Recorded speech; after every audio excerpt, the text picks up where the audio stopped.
Du bist ein absoluter Experte deines Fachs. Deine Kunden sind begeistert von dir, deine Arbeit ist erstklassig und deine Expertise stellt niemand in Frage. Aber eine Sache raubt dir den letzten Nerv. Deine Google Ads-Kampagnen. Die fühlen sich nämlich an wie ein Ofen, in dem du einfach nur dein Geld verbrennst. Du hängst stundenlang in deinem Dashboard, klickst, optimierst, testest jeden Geheimtipp, den du online findest. Aber mal ehrlich, nichts davon zündet wirklich. Und du fragst dich, was zur Hölle übersehe ich? Hier kommt die unbequeme Wahrheit. Das Problem ist meistens nicht dein Keyword-Tool, nicht deine Geburtsstrategie und auch nicht dein Tracking.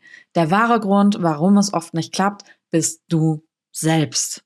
Genauer gesagt, deine unbewusste Angst. In dem Video hier zeige ich dir nicht nur, wie genau diese Angst deine Kampagnen systematisch sabotiert. Ich zeige dir auch, wie du diese mentalen Fesseln endlich sprengst und profitable Kampagnen schaltest, die dir genau die Kunden bringen, die du auch verdienst. Wir decken gleich die 3 größten Ängste auf, die deinem Google Ads Erfolg im Weg stehen, also bleib dran. Die erste und vielleicht stärkste Angst, die deinen Erfolg blockiert, ist die schiere Panik davor, Geld zu verbrennen. Diese Angst ist ein ganz, ganz schrecklicher Berater. Die flüstert dir nämlich ins Ohr, bloß vorsichtig sein. Setz das Budget schön niedrig und pausier die Kampagne sofort, wenn nach 3 Tagen keine 10 Aufträge da sind. Und genau hier beginnt die Abwärtsspirale. Das Problem dabei, du behandelst Google Ads wie ein Lichtschalter. Du legst ihn um und erwartest sofort Helligkeit. Der Google Ads Algorithmus ist aber kein Schalter. Das ist eher wie ein Gärtner, der einen kleinen Baum pflanzt. Der braucht Zeit, Wasser und Nährstoffe, um zu wachsen. Und deine Daten, die du mit deinen Kampagnen sammelst, das sind die Nährstoffe. Wenn du aus Angst dein Budget zu niedrig ansetzt oder die Kampagne nach ein paar Tagen direkt wieder stoppst oder neu startest, dann lässt du den Algorithmus verhungern, bevor der überhaupt anfangen konnte zu lernen. Ein Beispiel, was ich immer wieder sehe: Aus Angst vor Verlust stellst du ein Tagesbudget von 10 Euro ein. Du denkst dir, besser als nix, so kann ich nicht viel verlieren und trotzdem irgendwas tun. In deiner Branche kostet ein relevanter Klick aber vielleicht 3 Euro. Das heißt, du gibst Google die Erlaubnis, dir maximal 3 Besucher pro Tag auf deine Seite zu schicken. 3.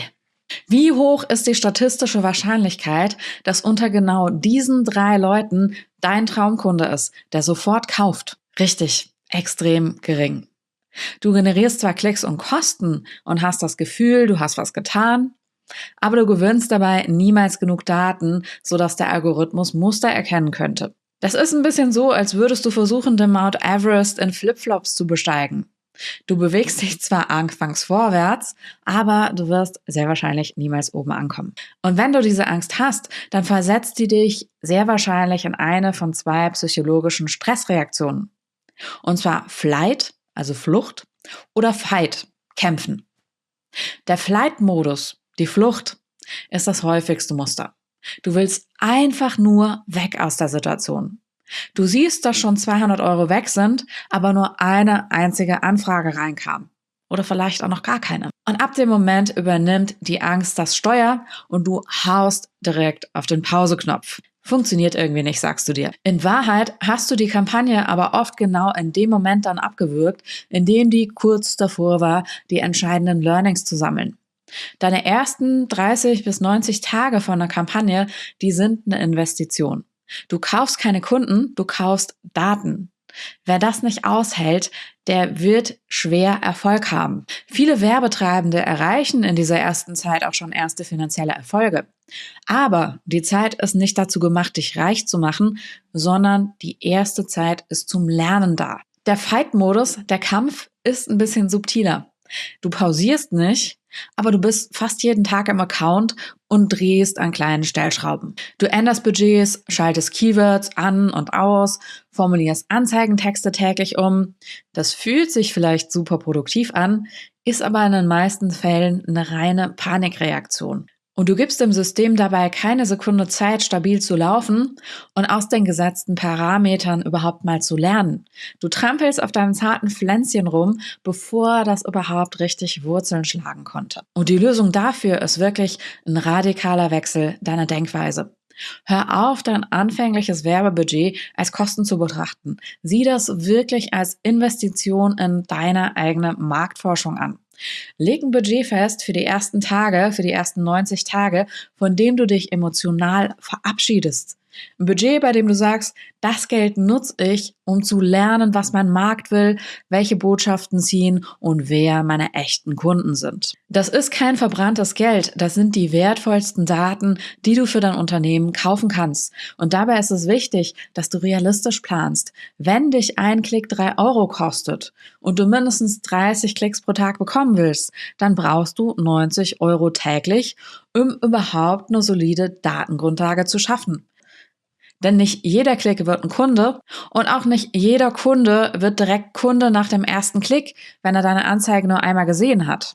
Ein zu geringes Budget verlangsamt deinen Lernprozess enorm und macht zuverlässige Rückschlüsse super schwierig. Hungern den Algorithmus also nicht aus, fütter den mit genügend Daten und gib dem die Zeit, die der braucht, um für dich zu arbeiten. Die zweite mentale Blockade ist die tiefsitzende Angst, irgendwas falsch zu machen. Du bist Experte in deinem Fachbereich, du bist es gewohnt, dass alles sitzt, was du machst.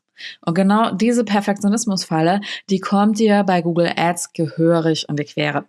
Du hast Angst, die falschen Keywords zu wählen, eine suboptimale Anzeigengruppe zu bauen oder auf eine Strategie zu setzen, die nicht sofort perfekt ist.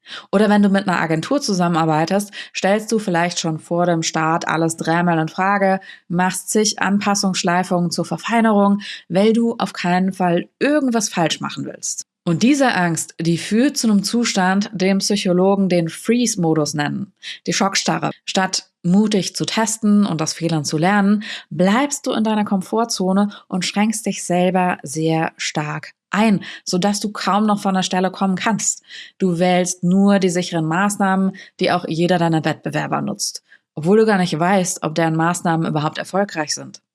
Du kopierst Anzeigentexte, die du woanders gesehen hast, statt eine eigene individuelle Botschaft für deine Kunden zu formulieren. Du traust dich vielleicht nicht, eine neue Landingpage zu testen, weil die alte ja irgendwie okay ist. Und du willst auch nichts wirklich anders machen als bisher, denn es könnte ja sein, dass das dann gar nicht funktioniert. Das Ergebnis? Mittelmaß. Deine Kampagnen sind nicht schlecht genug, um die abzuschalten, aber die sind auch meilenweit davon entfernt, wirklich super profitabel und planbar zu sein. Das heißt, deine Kampagnen, die dümpeln also irgendwie auf Durchschnittsniveau vor sich hin, während deine Konkurrenz mutiger ist und an dir vorbeizieht, während du immer noch versuchst, alles richtig zu machen und alles zu kontrollieren. Du kannst nicht alles kontrollieren. Niemand kann das. Und eine weitere klassische Folge aus diesem Kontrollzwang kann auch blinder Aktionismus sein. Stress und Hektik. Deine Kampagne läuft 2 Wochen, die Ergebnisse sind mäßig. Statt jetzt eine kleine Variable zu ändern, zum Beispiel nur den Anzeigentext, schmeißt du alles komplett über den Haufen. Du baust die Kampagne neu, du gestaltest auch noch die Landingpage um und du tauschst die Hälfte der Keywords aus. Warum? Weil es sich sicher anfühlt, alles neu und richtig zu machen, als einen einzelnen isolierten Fehler zu riskieren. Doch damit nimmst du dir jede Chance auf echte Lerneffekte. Denn du weißt am Ende überhaupt nicht mehr, welche deiner Änderungen hat überhaupt was gebracht und welche nicht. Das heißt, du fängst wieder bei Null an. Und das wird dann zum Teufelskreis. Die Lösung in so einem Fall ist dann, eine Testkultur in deinem Kopf zu etablieren. Das heißt, jeder sogenannte Fehler in deinen Augen ist nämlich in Wahrheit ein wirklich unbezahlbarer Datenpunkt. Eine Anzeige mit einer miesen Klickrate, das ist kein Versagen, sondern die klare Botschaft deines Marktes, hey, das hier, das interessiert uns nicht. Das ist super. Denn jetzt weißt du, was du nicht mehr tun musst und du kannst bewusst was Neues ausprobieren. Google Ads ist keine Prüfung, die du jetzt direkt beim ersten Versuch bestehen musst.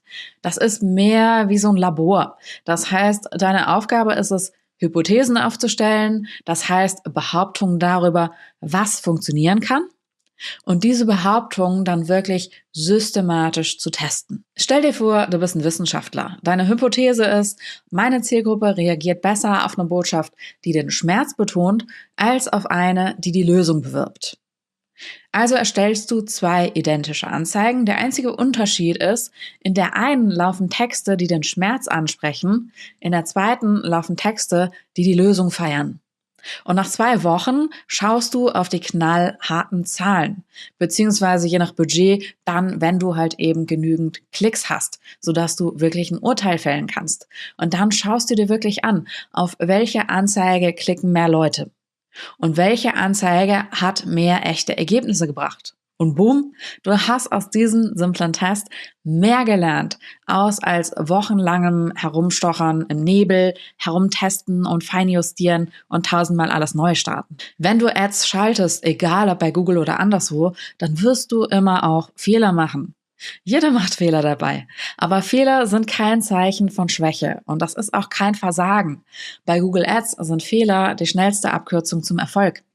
Wir wollen nicht mit einem einzigen Werbetext starten, der hoffentlich direkt beim ersten Versuch perfekt ist. Denn vielleicht ist unsere Idee ja gar nicht die Idee, die beim Markt am besten ankommt. Und vielleicht gibt es ja noch eine bessere. Und das finden wir nur durch Testen heraus.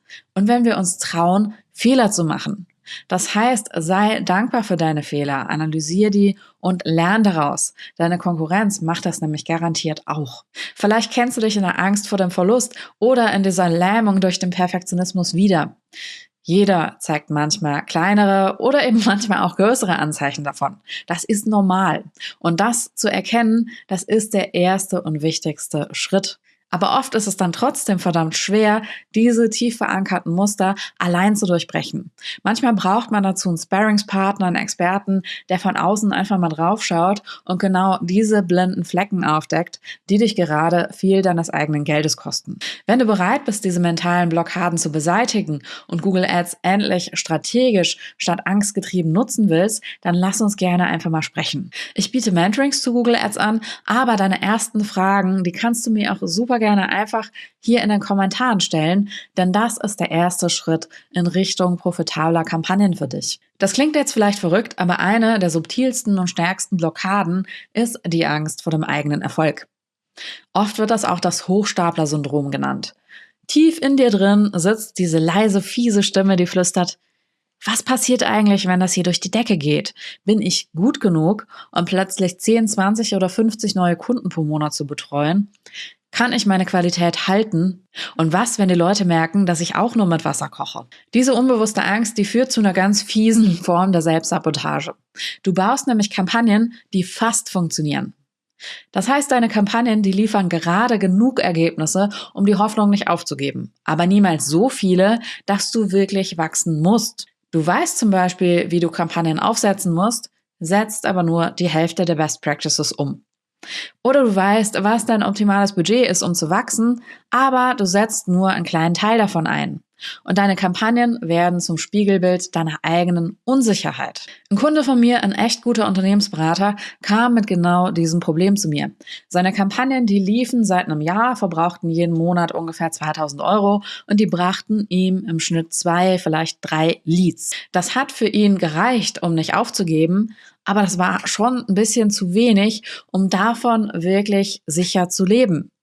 Und als wir uns seine Landingpage, seine Anzeigentexte und das ganze Kampagnenkonzept angeschaut haben, da wurde das Muster relativ klar. Sein Angebot war irgendwie vage formuliert, der Call to Action, die Handlungsaufforderung war irgendwo im Text versteckt. Und es gab nicht wirklich eine einfache Möglichkeit, direkt einen Termin für ein Erstgespräch mit ihm zu buchen. Das heißt, selbst wenn jemand super gerne mit ihm zusammenarbeiten wollte, musste der sich echt Mühe geben, um erstmal den Kontakt überhaupt zu ihm herzustellen.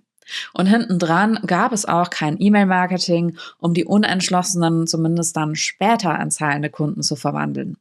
Das heißt, der hatte unbewusst Hürden eingebaut, um diesen Strom an Anfragen zu drosseln. Das war nicht so, dass der das in der Theorie nicht wusste, wie das richtig ging. Aber tatsächlich hatte der mehr Angst vor 20 Anfragen, die er bewältigen muss, als vor den 2000 €, die der jeden Monat in seine Anzeigen investiert hat. Diese Angst vor der Skalierung, vor dem Wachstum, die ist real. Und die zeigt sich in nicht funktionierenden oder lieblos aufgesetzten Kontaktformularen, in richtig komplizierten Onboarding-Prozessen, oder in Angeboten, die so unklar sind, dass sich wirklich nur die Verzweifelsten melden. Das heißt, du sorgst damit unbewusst dafür, dass du nicht zu sichtbar wirst, weil Sichtbarkeit bedeutet ja auch Angriffsfläche. Was, wenn jemand dein Angebot kritisiert? Was, wenn du einen unzufriedenen Kunden bekommst? Indem du deine Kampagnen unbewusst klein hältst, schützt du damit eben auch gleichzeitig dein Ego. In dem Fall kann es ganz oft helfen, wenn du deinen Erfolg planst, bevor der da ist.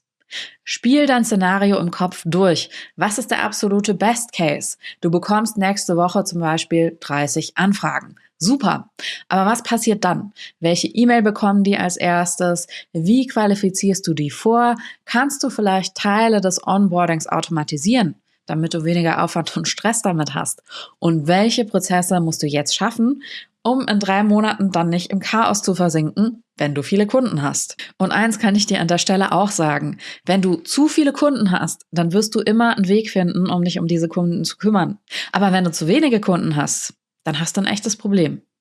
Indem du dein Unternehmen auf Wachstum ausrichtest, nimmst du dieser Angst tatsächlich ihre Macht. Das heißt, du ersetzt in dem Moment das Gefühl der Überforderung durch einen wirklich klaren, strukturierten Plan. Und damit schaltest du vom passiven Hoffen in den aktiven Gestaltungsmodus um.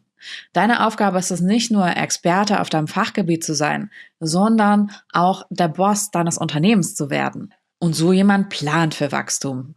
Sobald dein Unterbewusstsein merkt, dass du einen Plan für deinen Erfolg hast, wird das aufhören, dich zu sabotieren. Also fassen wir nochmal zusammen. Es sind selten nur die fachlichen und technischen Details, die über deinen Erfolg mit Google Ads entscheiden. Es ist oft deine Psychologie, die alles entscheiden kann. Zum einen wäre da die Angst vor Geldverlust, die dich dazu bringt, Kampagnen wirklich verhungern zu lassen. Hier ist die Lösung, dass du ein Lernbudget definierst und dass du das auch wirklich als Investition in Daten und Learnings betrachtest. Das zweite war die Angst vor Fehlern, durch die du im Mittelmaß festhängst. Die Lösung dafür ist, dass du eine Testkultur etablierst und dass du wirklich Fehler feierst als wertvolle Erkenntnisse und nicht als Versagen. Und das dritte, das war die Angst vor dem Erfolg, durch die du dich unbewusst selbst sabotierst. Die Lösung dafür ist, plan dein Wachstum aktiv und bau dir Systeme, die genau diesen Erfolg auch tragen können. Google Ads ist immer wie ein Spiegel. Das reflektiert nicht nur, was deine Kunden suchen und wollen und was sie interessiert, sondern auch deine eigenen tiefsten unternehmerischen Ängste. Wenn du bereit bist, in den Spiegel reinzuschauen und dich diesen Ängsten zu stellen, dann wirst du merken, dass der fachliche Teil von Google Ads auf einmal viel einfacher wirkt. Hör also auf, gegen den Algorithmus, deine Konkurrenz oder deine Klickpreise zu kämpfen. Fang an, mit dir selbst zu arbeiten. Denn wahrer Google Ads Erfolg, der beginnt nicht bei deinen Kampagnen. Der beginnt in deinem Kopf. Und wenn dir dieses Video weitergeholfen hat, dann klick auf Gefällt mir und abonniere meinen Kanal für mehr Strategien, die über die reine Technik und das Fachliche bei Google Ads hinausgehen. Und schreib mir super gerne in die Kommentare, welche dieser 3 Ängste hat dich am meisten berührt und in welchem Thema hast du dich selber vielleicht so ein bisschen wiedererkannt. Ich lese auf jeden Fall jeden einzelnen Kommentar und antworte auch drauf. Wir sehen uns im nächsten Video.